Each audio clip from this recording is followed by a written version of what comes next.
Today we celebrate the first Sunday of Advent.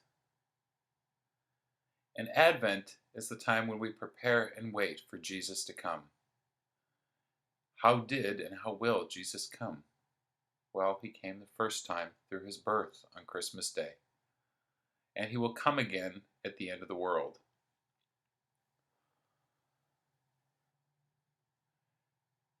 Today's gospel speaks of Jesus talking to people and explaining that he will come again, but that before he comes, strange events will happen on earth and in the heavens.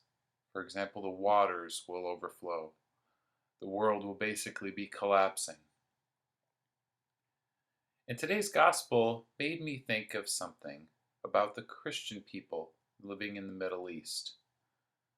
And we have seen in recent times how many of them have been killed and murdered by ISIS.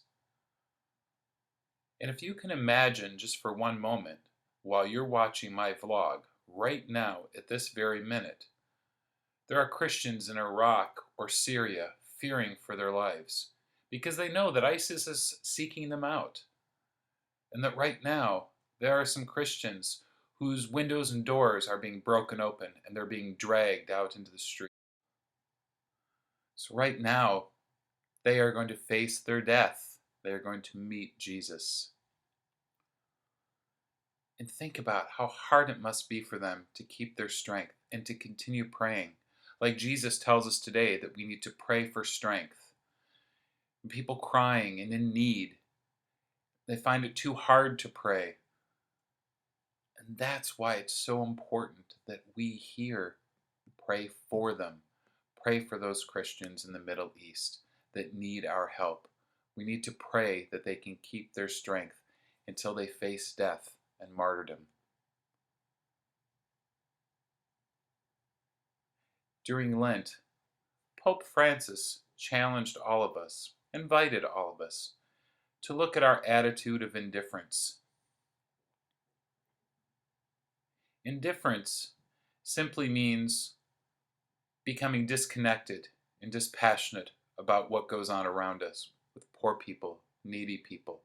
He asks us to not do that, to instead change our heart, change our attitude, be compassionate, help the needy, help the poor, and pray for them. And to not simply feel like it's not our problem and to disconnect from them. Advent is Jesus is coming. And we need to pray, especially for all of those Christians in the Middle East, because they will face their death and meet Jesus. Pray for them. Pray that they will keep their strength and keep their faith right till the very end. Thank you, and may God bless you.